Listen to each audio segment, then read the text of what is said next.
오늘은 새해는 새 기회입니다. 이런 제목으로 하나님 말씀을 전하도록 하겠습니다.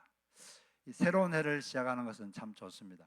왜냐하면 새 마음을 가질 수 있기 때문이죠. 같은 일을 해도 새로운 기분, 새로운 마음으로 하면 참 좋죠. 또 새해가 되면 새로운 꿈이 생기고 또 새로운 목표가 생기니까 너무 좋습니다. 그리고 갖고 있던 꿈을 또 새롭게 생생하게 할 수 있기 때문에 너무나 좋은 것 같습니다.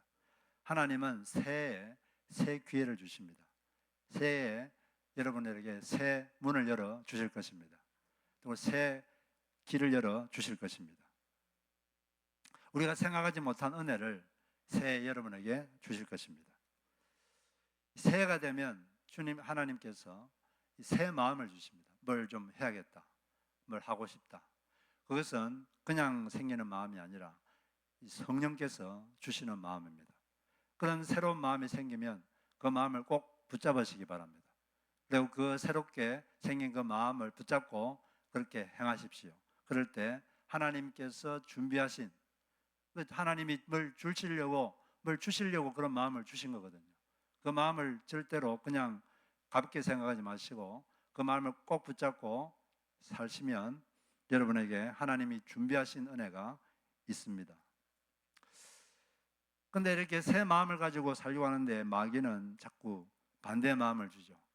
과거에 잘못한 것, 또 과거에 잘못된 선택, 실수한 것, 잘못한 것, 이런 것들이 자꾸 생각나서 마음을 괴롭히고 발목을 붙잡고 못 가게 만들고 과거에 얽매이게 하고 마음을 부끄럽게 만들고 그렇게 해서 자꾸 이렇게 앞으로 나가지 못하게 하는 그것이 마귀의 전문입니다. 이걸 이제 우리가 극복을 해야 됩니다. 자꾸 그래서 과거의 실수를 떠오르게 만들고 그렇게 하는 거죠. 그러나 한 가지 알아야 될 것은 우리는 과거는 바꿀 수가 없습니다. 우리가 바꿀 수 있는 것은 미래를 바꿀 수 있어요. 그리고 또 우리는 다른 사람도 바꿀 수 없어요. 누구만 바꿀 수 있습니까? 자기 자신을 바꿀 수가 있죠. 우리 바꿀 수 없는 걸 가지고 자꾸 이렇게 고민하는 것은 별로 지혜롭지를 못합니다. 바꿀 수 없는 것은 받아들여야 돼요. 받아들이고 거기서 배우면 됩니다. 배우고 잊어버리면 돼요. 배우고 잊어버리고 더 나은 사람이 되면 되는 것입니다. 사람들은 과거에 어떻게 했는가 그걸 생각하지 않고 현재 이 사람이 어떤 사람인가 그걸 기억하죠. 현재 그 사람이 변했으면 과거를 다 잊어버립니다. 근데 과거는 잘했는데 현재가 엉망이면 현재를 기억하죠. 그래서 과거에 뭔가 잘못하고 뭔가 실수하고 잘못 선택하고 그런 게 있다면 그걸 통해 배우시고 더 나은 사람이 되시기를 바랍니다. 그런 결단을 하는 이 시간이 되기를 바랍니다. 우리가 작년에 잘못된 선택을 했을 수도 있습니다. 선택은 상당히 중요한 겁니다. 선택에 의해서 인생의 방향이 많이 결정되기 때문에. 그런데 이 과거의 선택이 우리 인생을 결정하는 것도 아닙니다. 우리 인생은 누가 결정합니까? 하나님이 결정하는 거예요. 그리고 하나님의 은혜가 결정합니다. 비록 과거에 잘못된 선택을 했더라도 하나님이 역사하시면은 그것이 좋은 것으로 내가 바꿔주겠다고 하나님은 분명히 약속을 했습니다. 우리가 하나님을 계속 사랑하고 있으면 과거에 잘못된 선택을 했더라도 하나님께서 그것을 주 앞에서 내가 좋게 바꿔주겠다. 그렇게 말씀하셨습니다. 그리고 하나님의 은혜가 또 그것을 과거의 잘못을 덮을 뿐 아니라 역전시켜 주십니다. 하나님은 은혜의 하나님이에요. 과거가 우리의 인생을 다스리는 게 아니라 하나님이 다스리시고 하나님의 은혜가 우리 인생을 다스리십니다. 하나님은 은혜의 하나님이죠. 은혜라는 게 무슨 뜻입니까?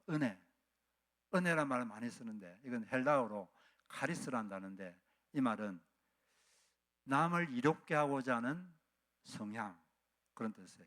영어로는 beneficent disposition, 뭔가 상대방을 이롭게 하고자 하는 성향, 그런 게 은혜롭다, 그런 말을 씁니다. 이 사람 참 은혜로운 사람이야.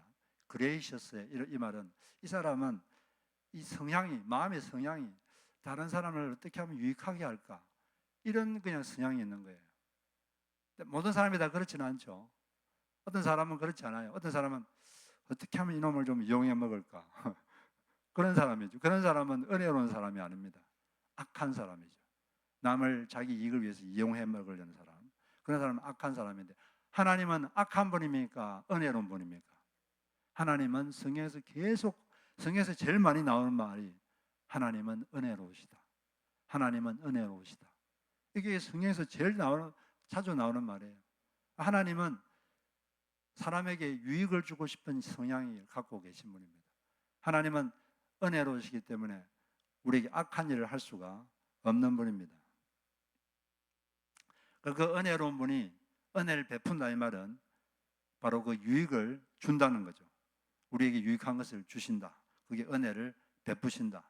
하나님 우리에게 필요한 유익한 것을, 도움을 주신다.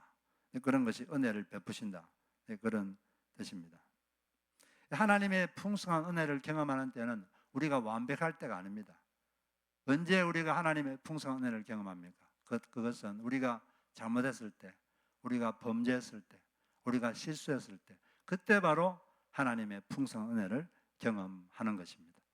그리고 바로 그때가 하나님의 우리가 은혜를 더 잘 느끼고 더 잘 경험하는 때가 바로 그때가 되는 거죠. 하나님의 은혜가 임하면 우리의 잘못된 선택, 잘못된 행동, 이런 잘못, 이런 것들을 다 덮어버리고 역전시키는 역사가 일어나게 되는 것입니다. 특별히 우리가 우리의 잘못을 알고 그것을 회개하고 돌이킬 때 그 은혜는 더 크게 우리에게 체험이 되는 것입니다. 그런 은혜가 여러분 있기를 바랍니다. 우리가 그렇게 하려면 우리의 삶을 맡겨야 돼요. 성경에 보면은 너희 염려를 주께 맡겨버리라. 이는 그가 너를 돌보고 계시기 때문이다. 네, 우리의 여러분 사람들은 이 걱정이 많아요. 이 걱정을 주님께 맡기라 그랬어요. 근데 우리가 맡기는 분이 어떤 분인지 알아야 되잖아요. 악한 사람한테 자기 인생을 맡기면 안 되죠. 인생이 큰일 나죠.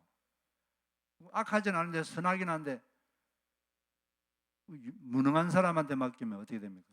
그것도 좀 골치가 아프죠. 또 선하기도 하고 유능하기도 한데 나한테 별로 관심도 없고, 그리고 또 그것도 문제가 있죠. 그런데 하나님은 어떤 분입니까? 그분은 선하시고 또 유능하신 분입니다. 유능하시다 못해서 전능하세요.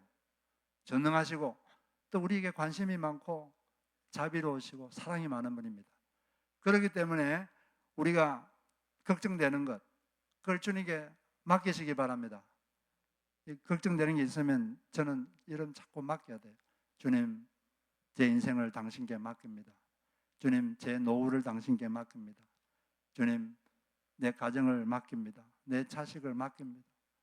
이 말이, 이 한마디 말이 되게 중요한 거예요. 영적 세계에서는 말을 자주 하세요. 자, 한번 해보겠습니다. 주님, 제 인생을 맡깁니다.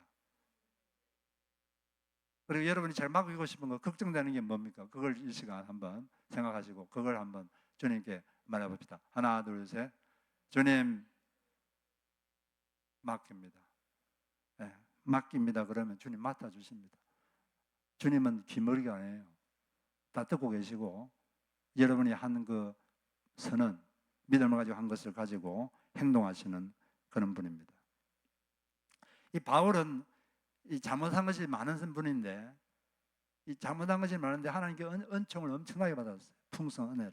오늘 여기 우리가 이 15장 9절 10절만 읽었는데, 이거 보니까 나는 사도 중에 가장 작은 자라.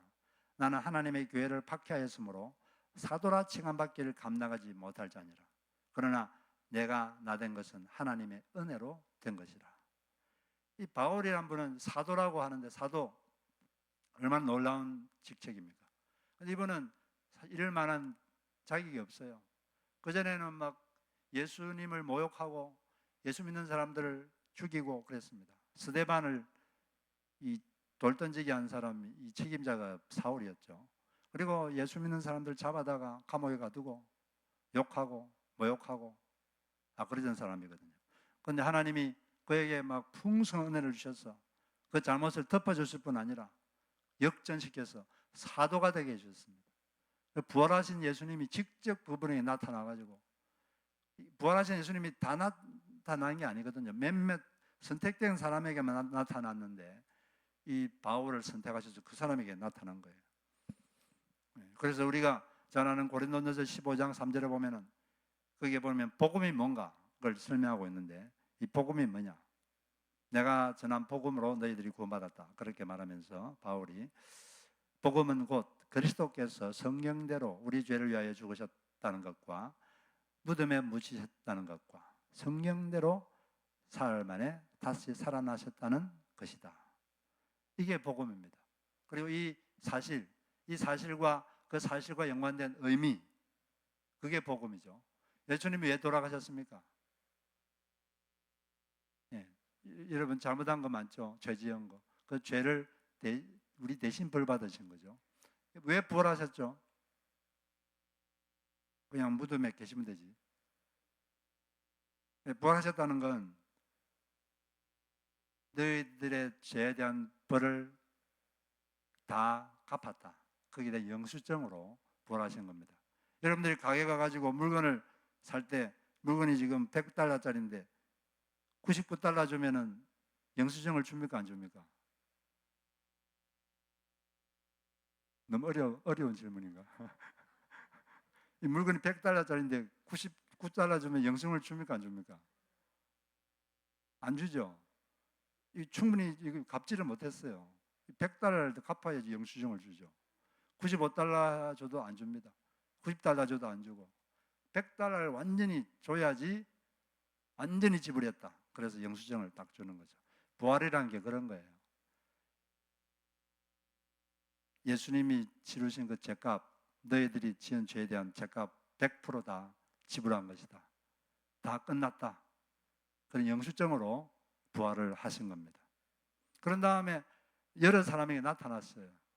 어떤 사람이 나타나느냐? 이 보니까 게바에게도 나타나고 12제자에게도 나타나시고, 그 외에는 한꺼번에 500명 넘는 형제들에게 한꺼번에 나타나기도 하고, 그 중에 들어는 세상을 떠났지만 대다수는 지금이 뭐냐? 고린도전서가 쓰여진 게 55년경인데 그때도 지금 살아있다 지금. 그 다음에 야고보에도 나타나고, 맨 나중에 다리 차지 못하여 난 나 같은 자에게도 나타나셨다. 그리고 나타낼 뿐 아니라 나에게 사도의 직분까지 주셨다. 놀라운 은혜를 주셨다. 그렇게 말했습니다. 이 하나님의 은혜가 그에게 임해서 그의 잘못, 과거의 잘못, 과거의 실수, 과거의 범죄를 다 덮을 뿐 아니라 거기에 더한 은혜까지 주셔서 완전히 역전시켜 버렸죠. 사도가 되는 축복까지 주셨습니다. 구약에 보면 루키스가 있는데, 루키스가 인간의 과거의 잘못을 덮어버릴 뿐 아니라 역전시키는 하나님의 은혜 이야기가 루키스입니다. 루키는 어떤 이야기입니까? 나옴이라는 여인이 베들레헴에 흉년이 들었어요. 그래서 남편하고 자기 두 아들하고 먹을 게 없으니까 이방 나라로 이사를 갔습니다. 그렇게 하면 안 되는 거거든요. 이방인들과 섞이지 말라, 이 땅을 떠나지 말라, 이렇게 모세법에서 분명히 말했는데 육신적으로 힘들다고 그냥 하나님의 원리를 어겨버리고 성경의 원리를 어겨버리고 자기가 하고 싶은 대로 했어요. 결과가 됐습니까? 남편도 죽고 두 아들도 죽고 남은 것은 며느리 한 명, 룻. 그때 이제 다시 하나님께로 돌아가자. 그래서 홀로 이 룻과 나오미가 하나님의 전능하신 날개 아래 피하기 위해서 베들레헴 땅에 다시 돌아왔습니다. 하나님의 전능하신 날개 아래 피하기 위해서 돌아오니까 하나님께서 두 손 벌려 환영했습니다. 그리고 과거의 잘못을 다 덮어주시고 그리고 역전시켜 주셨다. 어떻게? 이 보아스 하는 사람을 만나게 하셨죠. 이 보아스와 룻이 결혼하게 주님께서 다 중재하심으로써 역전시켜 주셨습니다.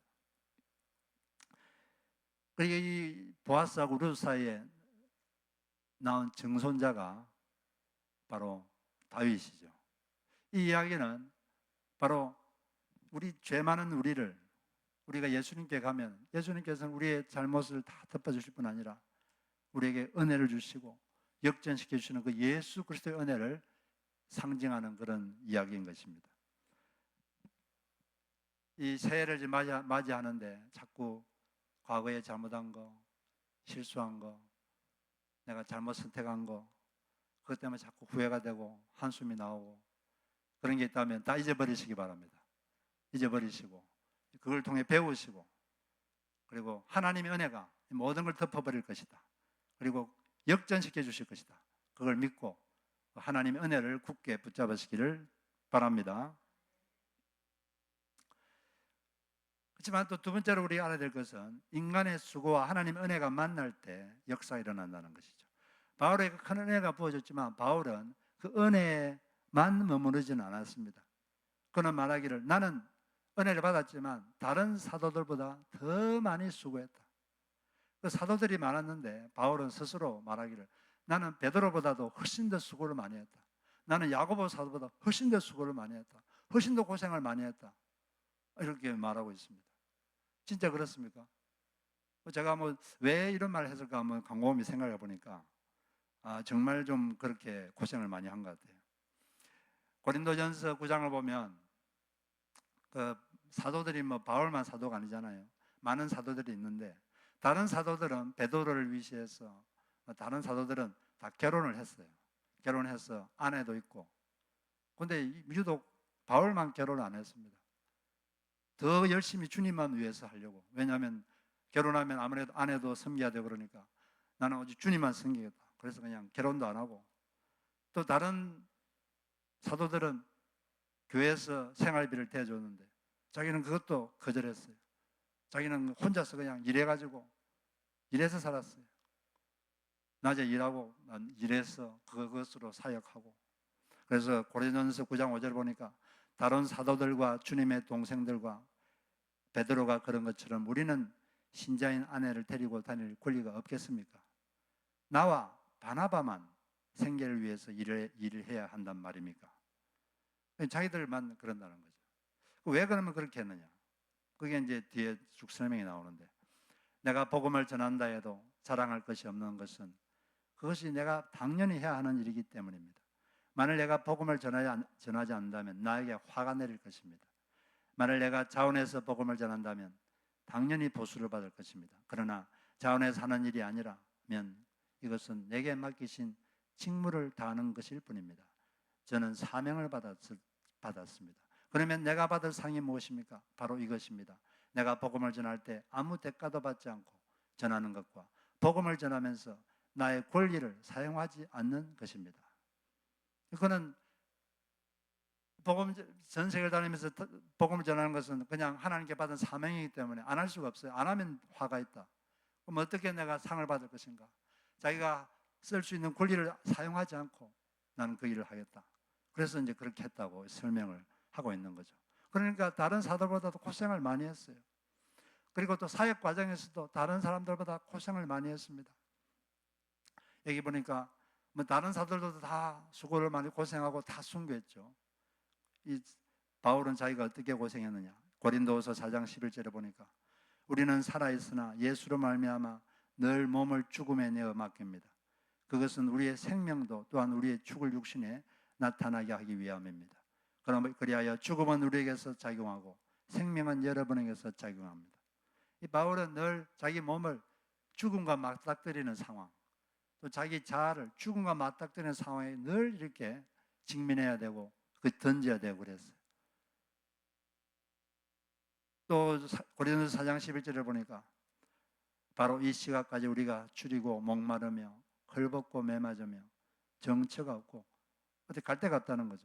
또 수고하여 친히 손으로 일을 하며 모욕을 당하면 축복해주고 박해를 받은 적 참고 비방을 받은 적 좋은 말로 응답하니 우리가 지금까지 세상의 더러운 것과 만물의 찌꺼기같이 되었도다. 사람들이 바울을 아주 찌꺼기처럼 취급을 했다고 이렇게 말을 하고 있는 거죠.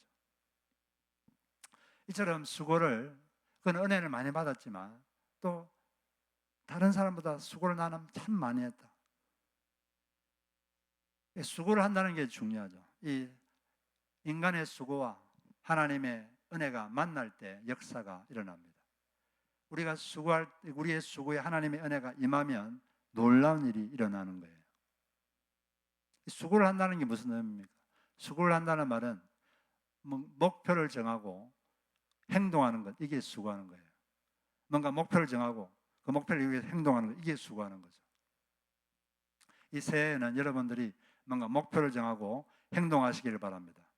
아무것도 안 하면 아무 일도 일어나지 않아요. 현재 내가 어떤 선택을 하느냐에 따라서 미래가 결정됩니다. 내가 현재 나는 아무 목표도 안 세우고 아무것도 안 하겠다, 그러면 미래도 아무것도 없습니다. 현재 선택이 미래를 결정하죠. 이 새해에 여러분이 새로운 목표를 가지고 새로운 꿈을 가지고 그것을 이루기 위해서 행동하는 여러분 되시기를 바랍니다. 여러분들이 이런 말을 들어보았을 겁니다. 일부회 때 말하니까 아무도 안 들어봤다 그러시던데 이런 말이 있어요. 꿈은 크게 꾸되 작게 시작하라. 꿈은 크게 꾸되 작게 시작하라. 예, 큰 목표를 작게 나누어서 이루어야 한다는 것입니다. 뜨거운 열정도 중요하지만 뜨거운 열정 못지않게 중요한 것은 꾸준하게 작은 시도를 계속하는 것입니다. 작은 일을 꾸준하게 반복해야 목표를 이룰 수 있어요. 막 꿈만 크게 크고 막 열정만 있다고 되는 게 아니라 매일매일 하는 작은 일, 작은 것, 그걸 매일 반복해야 돼요. 그래야지 목표도 달성하고 꿈도 이루어지고 그렇습니다. 하기 싫다고 지루하다고 작은 것을 안 하면 이루어지지 않는 것이죠. 중요한 것은 꾸준한 거예요. 이 세상의 일도 꾸준한 사람을 못 당합니다. 조금 실력이 떨어져도 꾸준하게 매일매일 계속 하는 사람 절대 못 당합니다. 그 사람은 반드시 뭔가를 이루어요. 좀 시간이 조금 걸리겠지만 실력이 있다고 꾸준하지 않으면 처음에 반짝하지만 끝이 절대 안 좋습니다. 반드시 안 좋죠. 끝이 지속을 못해요. 영적인 일도 마찬가지입니다. 우리 영적으로 성장하려면 매일매일 꾸준하게 뭘 해야 돼요. 매일매일 성경을 듣고 매일매일 성경을 읽고 매일매일 기도도 하고 매일매일 예배도 드리고, 여러분 예배도 드리고 주일마다 예배 드리고 또 주일마다 모여서 우리 성도들과 일주일 동안 있었던 고민도 이야기하고 또 좋았던 일도 서로 나누고 이러면서 서로 영적으로 도전도 하고 도전도 받고 얼마나 좋습니까?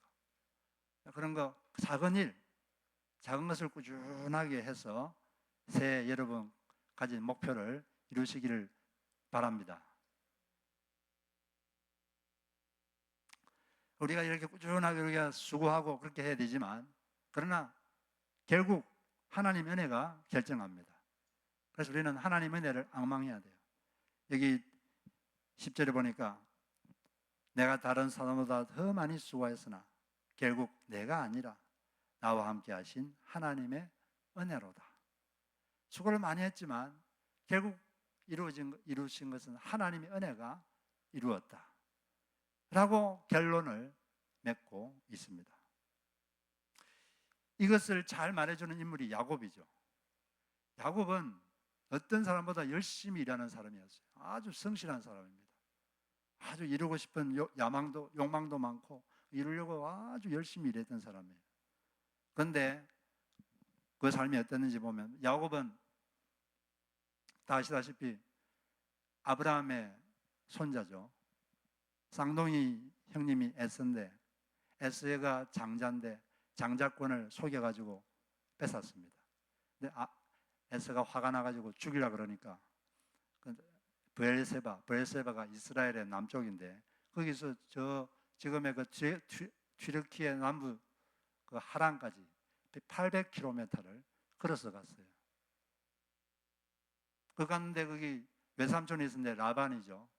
근데 나중에 장인어른이 됐는데 이분을 위해서 일을 했는데 얼마나 일을 열심히 했는지 여기 보면 창세기 31장에 보면 장인어른의 양떼와 염소떼가 한 번도 낙태한 일이 없습니다. 그리고 장인의 순양 한 마리도 잡아다가 먹은 일이 없고, 또 들짐승에 찢긴 놈이 있으면 다 내 것으로 다 보충해 드렸고, 낮에 도적을 받든지 밤에 도적을 맞든지 다 제 것으로 이렇게 물어드렸고, 낮에는 더위에 시달리고 밤에는 추위에 떨면서 눈 붙일 겨를도 없이 지낸 것, 이것이 바로 저의 형편이었습니다. 그런데 그렇게 20년을 일했는데 10번이나 품삯을 주겠다고 했는데 10번이나 그냥 바꿔버리고 안 주고, 그런데 그 결과가 어떻게 되느냐, 그 42절에 보면 내 조상의 하나님 곧 아브라함을 돌봐주신 하나님이시며 이삭을 지켜주신 두려운 분께서 저와 함께 계시지 않았었다면 장인어른께서는 저를 틀림없이 빈손으로 돌려보내셨을 것입니다. 그러나 이 사람은, 라반 이 사람은 사기꾼이에요. 일만 시키고 아무것도 안 줍니다. 그런데 하나님은 그걸 다 보고 계셨어요. 그러나가 중요하죠. 그러나 하나님은 제가 겪은 고난과 제가 한 수고를 몸소 보셨습니다. 그리고 어젯밤에 장인어른을 꾸짖으셨습니다. 그리고 그 라반 것을 빼앗아서 야곱에게 줬고, 그래서 정당한 임금을 받게 할 뿐 아니라 거기서 더해주는 은혜까지 하나님께서 야곱에게 주셨습니다. 야곱의 인생이 왜 성경에 기록됐느냐? 인생이란 노력도 중요하지만 결국 하나님의 은혜가 결정한다. 그것을 몸으로 입증한 사람이 야곱입니다. 우리가 야곱의 인생을 통해서 결국 하나님의 은혜가 우리 인생을 결정하는 것이구나. 우리에게는 하나님의 은혜가 필요하구나. 하나님의 도우심이 필요하구나. 하나님의 도우심이 없으면 우리의 노력이 헛될 수도 있구나. 그것을 입증하기 위해서 야곱의 인생이 창세기에 길게 기록되어 있는 것입니다. 우리는 바로 이 하나님의 은혜를 간절히 앙망해야 됩니다. 앙망한다는 게 뭡니까? 간절히 추구하고 바라는 거죠. 그래서 이사야 40장 32절을 보니까 오직 여호와를 앙망하는 자는 새 힘을 얻으리니 독수리가 날개치며 올라가면 같을 것이요 닭을 막질하여도 곤비하지 않겠고 걸어가도 피곤하지 아니하리로다. 주님의 은혜가 어떤 사람에게 임한다고 되어 있습니까? 주님을 앙망하는 자, 간절히 바라보는 자, 주님께 희망을 거는 자. 이 다른 성경에는 주님께 소망을 둔 자, 영어로는 하나님께 희망을 건 자, 이 사람에게 하나님이 은혜를 주신다는 거죠. 하나님 은혜가 임해야, 하나님이 도와주셔야 여러분들이 한 수고가 헛되지 않습니다. 그리고 우리가 한 수고에 하나님 열매가 맺히고 또 그에 더해주는 은혜까지 있을 줄로 믿습니다. 우리 2025년도에는 우리 교회에 이런 은혜가, 우리가 물론 열심히 우리 할 수 있는 것도 하겠지만, 우리가 수고하겠지만, 그러나 이 은혜가 임하는 2025년도가 되기를 간절히 바랍니다. 여러분의 개인 인생에도 물론 여러분들 열심히 수고하시겠지만 그것만으로는 안 돼요. 하나님의 도우시는 은혜가 있어야 됩니다. 이것이 절대적으로 필요합니다. 그럴 때 우리의 수고가 열매를 맺고 또 우리 수고보다 더해지는, 그보다 더해주는 은혜까지 임하게 되는 것입니다. 그런 은혜가 새해 충만하기를 바랍니다. 그러기 위해서 우리가 새해 첫 시간을 특별 새벽 기도를 내일부터 하는데, 우리 이 시간에 와서 하나님의 은혜를 간절히 구할 때 우리 이 새해 더 큰 은혜가 우리에게 있을 줄로 믿습니다. 이 한 해 그런 은혜가 우리 모두에게 충만하기를 바랍니다. 같이 우리가 한번 찬송가 부르고